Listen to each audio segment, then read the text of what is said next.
Pukul 13 waktu Indonesia Barat. Radio Republik Indonesia Palembang dengan Warta Berita.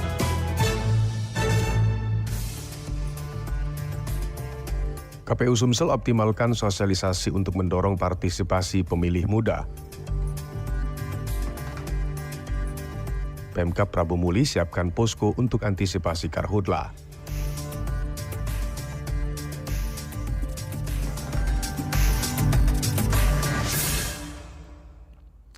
Itulah diantara informasi yang kami hadirkan siang ini, edisi Sabtu 13 Juli 2024 yang dihimpun tim redaksi RRI Palembang. Bersama saya Andi Ruskan, kita mulai dengan informasi yang pertama.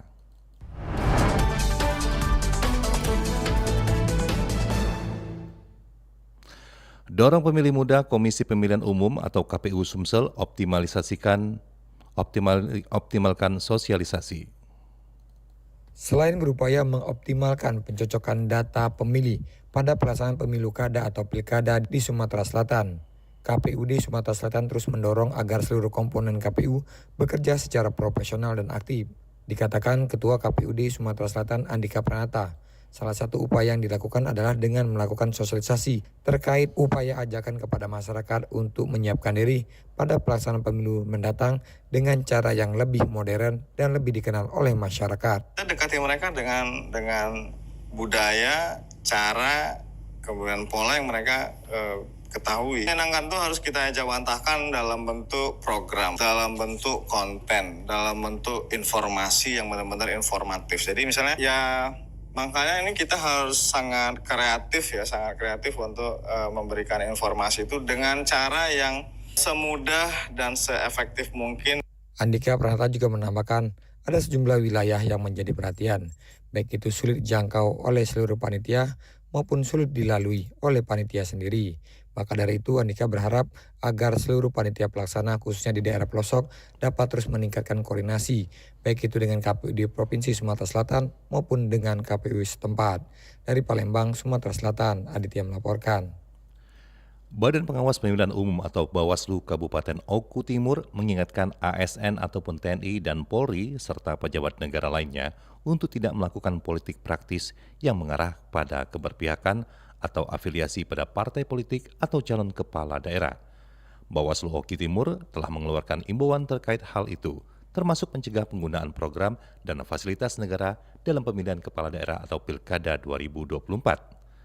Ketua Bawaslu Oku Timur, Sunarto, melalui Koordinator Divisi Pencegahan, Pengawasan, Partisipasi dan Hubungan Masyarakat, Bisri Mustafa, menegaskan sesuai dengan Undang-Undang, ASN, TNI Polri dan pejabat negara harus menjaga netralitasnya.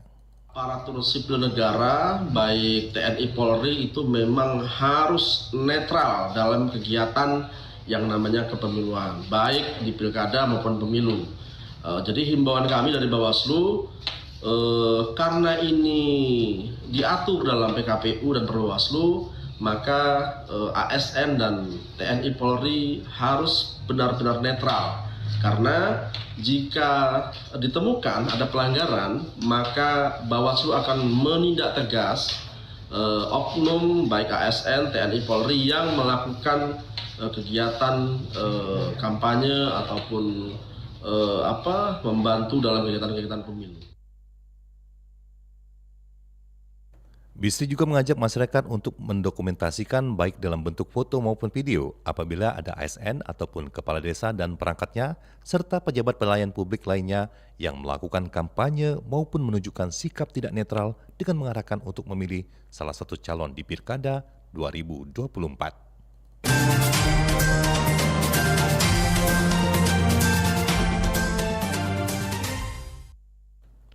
Pemerintah Prabu Muli menyiapkan posko untuk mengantisipasi ancaman kebakaran hutan dan lahan pada musim kemarau. Kebakaran lahan dan hutan menjadi ancaman beberapa wilayah di Sumatera Selatan saat musim kemarau. Sebagai langkah mitigasi, Badan Penanggulangan Bencana Daerah BPBD menyiapkan posko, salah satunya BPBD Kota Prabu Muli. PJ Wali Kota Prabu Muli, Elman, mengatakan ada 3 posko yang telah disiapkan dengan menyiagakan 80% BPBD yang standby 24 jam dan 3 kali shift untuk meningkatkan pelayanan di kawasan Kecamatan Prabu Muli. Selain itu, pihaknya juga menyiapkan sarana dan prasarana seperti APD, selang nozzle, dan lainnya. Jadi dari BPD sudah disiapkan, diatur jadwal, ya, kondisi mobil dicek lagi, dipersiapkan dari sejak awal ini. Jangan sampai baru kaget banyak gondol, ini persiapan. Ya, hal yang sekecil seperti itu harus kita perhatikan, termasuk petugas-petugasnya. Nah, safety-nya, yang lain-lain kan. Anda tidak tahu orang ini kayak gitu pasti kayak ada kebakaran hutan. Jadi kita sama-sama masyarakat lah di kebun juga berjago-jagoan juga kan, saling mengimbangi. Jadi dapat informasi langsung.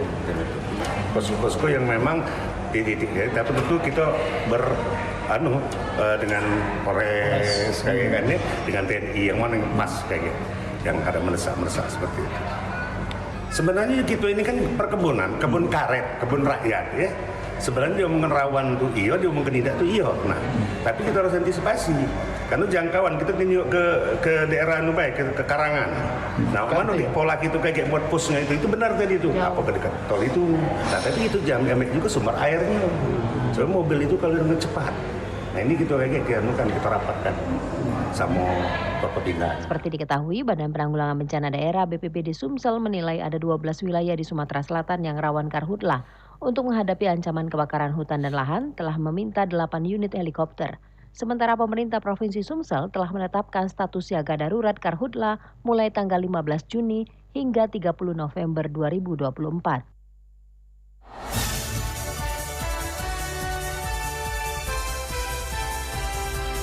Warta Berita Radio Republik Indonesia Palembang.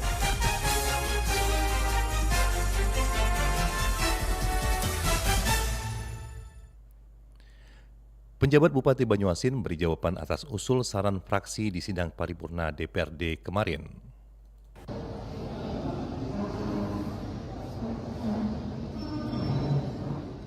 PJ Bupati Banyuasin Hanis Sophia Rustam menghadiri rapat paripurna di gedung DPRD Kabupaten Banyuasin pada Jumat tanggal 12 Juli 2024 untuk menyampaikan jawaban atas pandangan umum fraksi-fraksi DPRD mengenai anggaran dan penggunaan dana APBD tahun 2023. Rapat tersebut dibuka oleh Ketua DPRD Irian Setiawan dan dihadiri oleh para anggota DPRD serta sejumlah pejabat terkait. Dalam sambutannya, Ketua DPRD Kabupaten Banyuasin Irian Setiawan menekankan pentingnya rapat ini sebagai bentuk tanggung jawab dan akuntabilitas pemerintah daerah terhadap aspirasi dan pandangan fraksi-fraksi yang mewakili masyarakat Banyuasin. Rapat paripurna ini dianggap sebagai forum penting untuk memastikan transparansi dan akuntabilitas penggunaan dana publik. PJ Bupati Banyuasin Hanis Sophia Rustam dalam penjelasannya memberikan tanggapan terhadap berbagai isu yang diangkat oleh fraksi-fraksi. Beberapa isu utama yang dibahas termasuk masalah infrastruktur,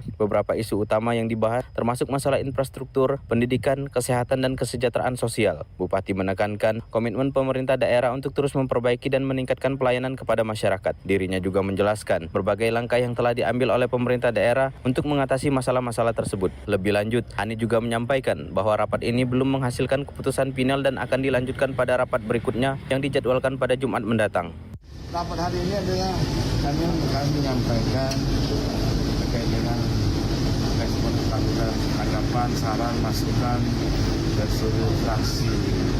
Nanti akan dibahas lebih lanjut dalam rapat selanjutnya. Keputusan baru diagendakan bulan depan. Dengan adanya rapat paripurna ini, diharapkan pemerintah daerah dan DPRD dapat mencapai kesepakatan yang terbaik demi kesejahteraan masyarakat Banyuasin. Dari gedung paripurna DPRD Kabupaten Banyuasin, Muhammad Maulana, RRI Pro 1 terus mengudara untuk Indonesia. Menyambut Hari Kemerdekaan dan Hari Radio, LPP RRI Palembang menggelar Festival Indies on Fight se-Sumatera Selatan pada 24 dan 25 Agustus tahun 2024. Lembaga Penyiaran Publik atau LPP RRI Palembang menggelar Festival Indie on Fight se-Sumatera Selatan. Acara ini merupakan kompetisi band indie yang mengangkat lagu-lagu Sumatera Selatan yang diadakan 24 hingga 25 Agustus 2024.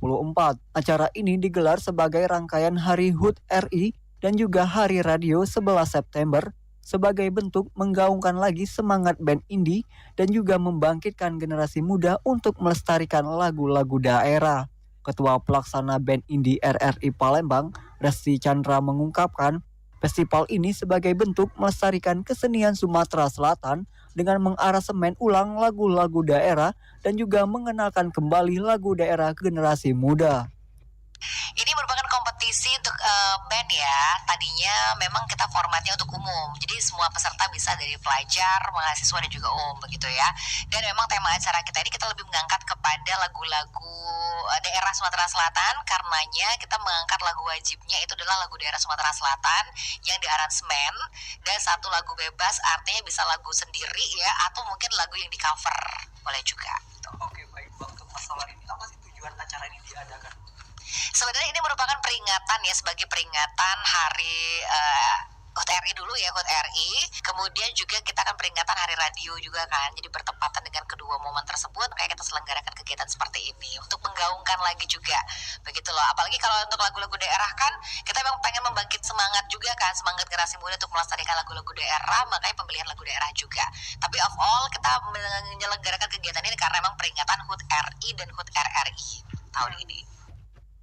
Ditambahkan resi, uang pendaftaran band indie sebesar 200.000 per grup band dengan minimal 3 orang personil, maksimal 7 orang personil. Pemain band membawakan 2 lagu, diantaranya membawakan lagu sendiri, lagu daerah yang diaransemen, atau lagu-lagu yang di cover. Resi berharap pada acara ini dapat berjalan dengan lancar. Peminat dan peserta festival ramai karena acara ini dapat membangkitkan semangat kemerdekaan dan sebagai rangkaian Hari Radio Republik Indonesia, serta dengan acara ini membuat generasi muda semakin kreatif dengan mengisi kegiatan positif dengan cara bermain band.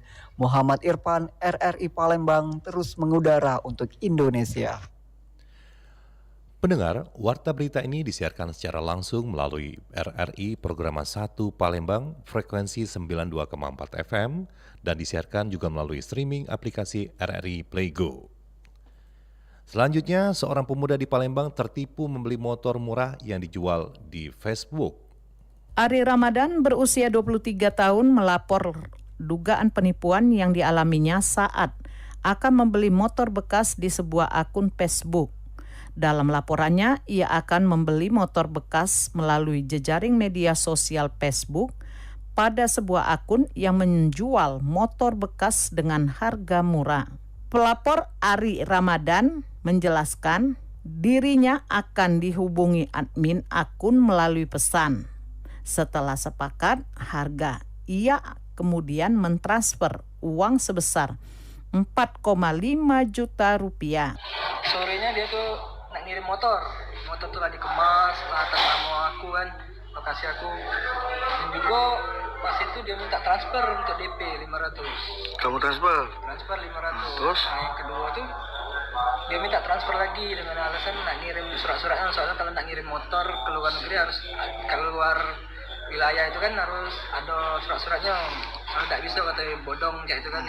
Transfer 2 juta, jadi total 2.500.000. Sudah tertransfer? Ya. Nah, terus? Yang ketiganya dia minta transfer lagi untuk pelunasan, untuk bawa BPKB katanya. Jadi kan seluruhnya itulah STNK, BPKB, motornya. Jadi 2 juta lagi, jadi total 4.500.000. Namun setelah uang ditransfer, motor tidak kunjung dikirimnya. Kini laporan korban dalam penanganan polisi. Lamsihar Silitonga melaporkan.